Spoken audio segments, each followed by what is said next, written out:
هلا وشلونكم؟ تعالوا وياكم نسوي أطيب شفا الليمون بمقادير جدا سهلة وبسيطة. وللمقادير نستخدم كوب واحد نفس القياس. هنا عندي كوب شكر مطحون وبعدها كوب دهن.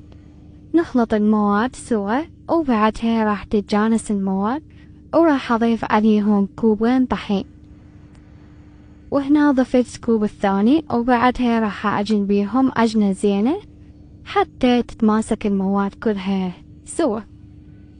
هنا احتاجيت بعد ربع كوب طحين حسب نوعية الطحين، وبعدها هم أرجع أعجن لحد ما يصير عندي القوام اللي أريده أني.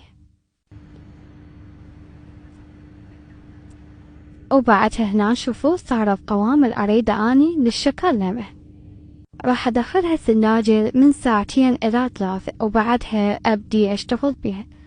هنا عندي ملعقة ولازم أخلي عليها أي كيس إلكم حتى ما تلزم عندي. وبعدها شوفوا شكلتها كلهم بهاي الشكل. وهنا عندي للتزيين فستق حلبي، وانتو حسب رغبتكم. بعد راح أدخلها للفرن على نار متوسطة من فوق ومن جوا بشغلته. علينا وعليكم بألف عافية.